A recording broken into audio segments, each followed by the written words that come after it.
अस्सलाम वालेकुम students, sorry for the distortion again. असल में कुछ कॉल बीच में आने की वजह से अगेन जो है वो मुझे बंद करना पड़ा आपका लेक्चर। सो हम वहीं से स्टार्ट कर रहे हैं और मेन जो चीज़ है मैं वहाँ क्लियर कर दूं कि आपको ये जो लेक्चर है वो पार्ट्स में मिलेगा। पार्ट 1 का एक पोर्शन होगा, वहीं से फिर पार्ट 2 जो है वहीं से आगे कंटिन्यू होगा। तो तब जाके आपके ये जब 3 पार्ट कंप्लीट होंगे तो आपका एक लेक्चर कंप्लीट होगा। सो जहाँ से हमने छोड़ा था वहीं से स्टार्ट करते हैं। बेसिकली मैं आपको एक्सप्लेन कर रहा था duration of life of partnership, कि पार्टनरशिप की लाइफ कितनी होती है, कितनी देर तक ये चलता है।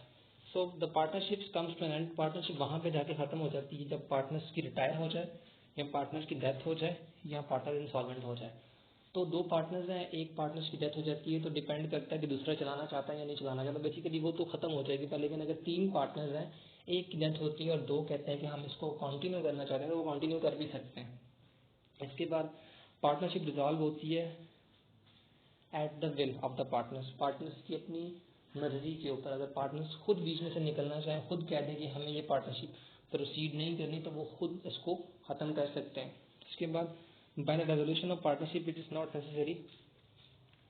पार्टनरशिप को ख़त्म करने के लिए लाजमी नहीं है कि that the business will also be close, कि बिजनेस को भी क्लोज किया जाए। बिजनेस को क्लोज करना लाजमी नहीं है पार्टनरशिप के लिए। वो मैंने आपको बता दिया कि वो 7 पार्टनर्स हैं और एक की डेथ हो जाती है, एक इंसेन हो जाता है, एक रिटायर हो जाता है, तो लाजमी नहीं है कि बाकी 6 भी उस पार्टनरशिप को क्लोज कर दें। तो उनकी अपनी मर्जी के ऊपर है कि वो अगर उसको प्रोसीड करना चाह रहे हैं तो प्रोसीड कर भी सकते हैं। The remaining partners can carry on the in the firm. उस फर्म को बाकी पार्टनर्स जो हैं वो कंटिन्यू कर सकते हैं। तो यहाँ तक हमारे कैरेक्टरिस्टिक्स जो हैं वो कंप्लीट हो चुके हैं। कैरेक्टरिस्टिक्स हमने कवर कर ली हैं। अब जो हमारी मेन थीम है वो है हमारी पार्टनरशिप डीड। पार्टनरशिप डीड वो एग्रीमेंट होता है जो कि पार्टनर्स के बिटवीन होता है, जो पार्टनर्स के दरमियान होता है।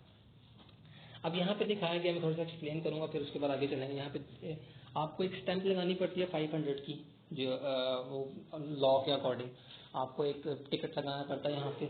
उसके बाद कम से कम ये 500 का होता है। उसके बाद द पार्टनरशिप यहाँ पे लिखा हुआ है द डीड ऑफ पार्टनरशिप में डेट लिखी हुई है, कब हो रही है, ईयर लिखा हुआ है किस ईयर में हो रही है, बाई बिटवीन किस के दरमियान हो रही है। मिस्टर अली, जहाँ पे डैश आ रही है वहाँ पे mister Ali son of dash, Muslim, audit, adult. उसके बाद रिजल्ट, रेजिडेंट ऑफ, यहाँ पे रहने वाला है, उसकी जगह का नाम आ गया, उस पर्सन के फादर का नाम आ गया, उस पर्सन का नाम आ गया, नीचे जिसके साथ वो कर रहा है पार्टनरशिप उस पर्सन का नाम आ गया, उस पर्सन की फादर का नाम आ गया और उसकी जगह का नाम आ गया। और नीचे लिख दिया गया whereas the above name parties have joint hands. ये दोनों जॉइंट हो रही हैं mutually to run the business, के बिजनेस को रन करेंगी। The name and style of MS. अब यहाँ पे जो है वो आपका ऑन द टर्म ऑफ, ये जो टर्म्स एंड कंडीशन वहाँ पे जो होंगी वो आपको यहाँ पे बताई जाएंगी। Let down the hereunder. तो यहाँ पे वो इस तरह का पूरा एक प्रोसीजर जो है आपको फॉर्म मिलता है। फॉर्म बनाते भी हो आप, उसके ऊपर टिकट लगाते हो, उसके ऊपर नाम पुट करते हो, date and time and all that सारा कुछ करके आप उसकी एक पार्टनरशिप डीड बनाते हो, जो कि आपके पार्टनर्स के दरमियान जो है वो एक मुआहदा होता है। इसके बाद वो बता रहे हैं कि that the name of the style of a partnership business shall be MS having a it head of that, head of at, मतलब कि किसी न किसी के साइन होंगे यहाँ पे जो कि इसकी इंडेमनिटी, मतलब कि इसको इंडोर्स कर रहा है, जो कि इसकी जो है वो इस चीज़ का प्रूव है कि इन दोनों के दरमियान की पार्टनरशिप का जो भी हो रहा है वो मैं जिम्मेदार हूँ, मतलब कि मेरी होते हुए ये चीज़ें हो रही हैं। Lahore up any other places of place may be agreed upon among the parties above name time and time to time. So जिस तरह से भी वो आगे प्रोसीड करेंगे यहाँ पे वो बेसिकली लिखा हुआ है। तो सेकंड पॉइंट में क्या होता है that the partnership shall and deem to affected 20। Date बता दी गई है, एक क्लियर कर दी गई है कि ये वाली पार्टनरशिप 5 अप्रैल से जो है वो स्टार्ट हो जाएगी। That the business of partnership shall be that making operating a dairy farm purchase sales and. अब वो यहाँ पे सारा कुछ एक्सप्लेन कर रहे हैं कि उसके अंदर क्या क्या डायरी होगी, purchases and sales, products related, animals etcetera and all other businesses which are parties में mutually decided time to time. सारी वो चीज़ें इसके अंदर इंक्लूड होंगी, हर वो चीज़ इसके अंदर आएगी जो टाइम टू टाइम जो है इनके अंदर आना है और वो यहाँ पे बताई जाएगी। उसके बाद that the initial capital of business, वो बताया जाएगा कि शुरू के अंदर कितना जो कैपिटल है 5 लाख, 4 लाख, 3 लाख, जो भी है वो पार्टनर्स, कौन सा पार्टनर कितना लेके आ रहा है वो सारा हाईलाइट किया जाएगा. That the without prejudice to the capital investment the profit और लॉस शैल बी डिवाइडेड. उसके बाद आपका प्रॉफिट एंड लॉस की जो शेयरिंग होगी वो जिस रेशो के ऊपर होगी उसको बताया जाएगा, उसको डिस्कस किया जाएगा. शैल be divided among the partner in the following proportions. कुछ प्रोपोर्शंस बताई जाएंगी, कुछ आपको रेशोज बताई जाएंगी. उस रेशोज के अकॉर्डिंग ये क्लियर किया जाएगा कि इस रेशो अकॉर्डिंग जो है वो आपकी पार्टनरशिप जो है वो प्रॉफिट एंड लॉस को बियर करेगी. पार्टनर ऑफ फर्स्ट पार्ट यहाँ पे उनकी 20% पार्ट ऑफ सेकंड 20%. सो जो भी ये जो आपको परसेंटेज बता दी गई, जो परसेंटेज हाईलाइट की जा रही है, ये बताई जा रही है कि इस परसेंटेज के अकॉर्डिंग हम प्रॉफिट जो है वो डिवाइड करेंगे, इस परसेंटेज के अकॉर्डिंग हम प्रॉफिट लॉस जो है वो बियर करेंगे. So that full proper and regular books of accounts ये मैनेज की जाएंगी. Covering day by day transactions and dealings of partners business shall be made and the maintenance of the business. ये मुझे बताने की जरूरत नहीं है कि ये सारा कुछ वहाँ पे होगा कि ये हम डेली पे बिजनेस मेंटेन करेंगे, ट्रांजेक्शन्स को देखेंगे, ये सारा कुछ उसके अंदर होगा. Premises of a partnership and shall be open the checking and the inspection. और उनको इंस्पेक्ट भी किया जा सकता है by the partners of the other part. Partners को दूसरी पार्टी उसको इंस्पेक्ट भी कर सकती हैं. और their duly authorise representative all the responsible working hour. जो भी उनके जिस घंटे में वो काम कर रहे होंगे कि जो हमारा ऑफिस है वो 8 से लेकर शाम 5 तक होगा, तो उसके अकॉर्डिंग वो ड्यूली उन आवर्स के अंदर वो बेसिकली ट्रांजेक्शन को सारा डील करेंगे और उसको मेंटेन करेंगे. That the books of accounts of partnership shall be close on 30 जून.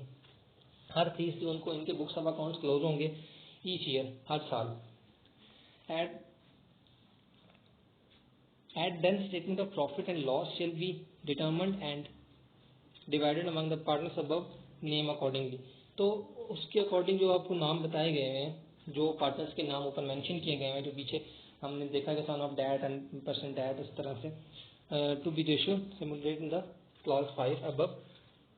तो क्लॉज 5 के अकॉर्डिंग जो है जो भी उनकी शिक जो है क्लॉज 5 के अकॉर्डिंग वो उनको डिस्ट्रीब्यूट किया जाएगा. Then the partnership shall be at will. ये पार्टनरशिप एट विल के ऊपर कभी भी अपनी मर्जी से खत्म की जा सकती है. डेट में party above the name quit the partnership by giving with return 3 months notice. 3 month पहले अगर किसी पार्टनर को छोड़ना है, अपनी मर्जी से उसको क्विट करना है, अपनी मर्जी से पार्टनरशिप को छोड़ देना है और उसको कुछ और करना है, कुछ भी है, तो उसको 3 month पहले नोटिस देना पड़ेगा. ये उसके अंदर लिख दिया गया by giving a return 3 month notice to the other party after the expiry of which the party giving such notice shall be excluded. तो अगर वो नहीं बताता तो वो उसकी एक्सपायरी वो नहीं मानी जाएगी. और 3 month पहले उसको नोटिस दे देता है तो वो उनको नोटिस देने के बाद वो 3 month के बाद वो उसको छोड़ सकता है.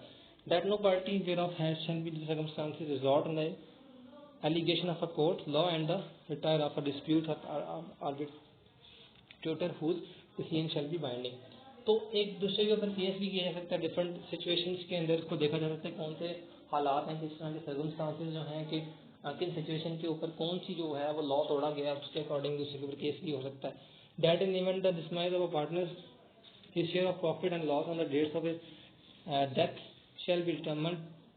बता दिया जाएगा अगर कोई जिसकी डेथ हो जाती है, कोई इंसेन हो जाता है, तो उस सिचुएशन के अंदर किस तरह से प्रॉफिट की रेशो उस पर्टिकुलर पर्सन को दी जाएगी या डिवाइड की जाएगी. उसके बाद and the balance of capital decrease shall be paid off to the higher heir of a decrease who shall not be entitled to be admitted to the partnership unless agreed upon by the serving partners. जो भी सर्व किया जा रहा है. सो वो basically बता रहे हैं आपको कि अगर किसी की डेथ हो जाती है तो बाकियों ने किस तरह से अपना पार्ट में हिस्सा लेना, किस तरह से जो डेथ किसी की हो चुकी है उसको किस तरह से उसको बेसिकली हमें गिवन करना है, जो हमारा हिस्सा उसका होगा. That the bank account shall be open. Bank account खोला जाएगा in the name of partnership and shall be operated jointly and separately. उसको इकट्ठा सारे साथ जो है मिलकर डील करेंगे या फिर सेपरेटली भी डील कर सकते हैं. Then the terms and conditions therefore shall not be altered or modified.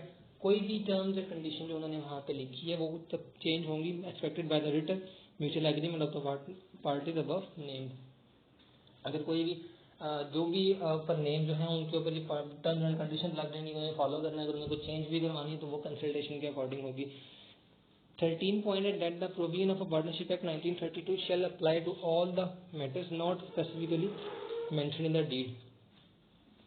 तो वो यहाँ पे उन्होंने बहुत बड़ी चीज़ लिख दी है। वो कह रहे हैं कि नहीं, अगर हमने कुछ अपनी पार्टनरशिप डीड के अंदर नहीं लिखा तो वो सारे लॉज को हम फॉलो करेंगे जो कि पार्टनरशिप एक्ट 1932 के अकॉर्डिंग पार्टनरशिप के ऊपर अप्लाई होते हैं। तो हम उसके लिए बाउंड होंगे, हम उस सारे लॉज को फॉलो करने के लिए बाउंड होंगे। उसके बाद पार्टनर्स के नाम और उसके विटनेसेस, उनके साइन एंड ऑल दैट करके हम उसको पार्टनरशिप को क्लोज करते हैं। बेसिकली हम उसे खत्म करते हैं यहाँ पे। सो यहाँ तक हम देखते हैं। नेक्स्ट जो है हमारा काइंड ऑफ पार्टनर्स है, वो 2 टॉपिक्स बहुत बड़े हैं, तो उनको डिटेल से पढ़ेंगे। अभी तक हमारा चैप्टर यहीं तक है। थोड़ा सा ये पार्टनरशिप डीड जो है वो क्रिटिकल है। अगर आपको कोई क्वेश्चन या क्यूरीज हैं तो आप डायरेक्ट क्वेश्चन कर सकते हैं ताकि आपको और क्लियर हो जाए। सो होप आपको समझ आ गया होगा। ओके स्टूडेंट्स, अल्लाह हाफ़िज़।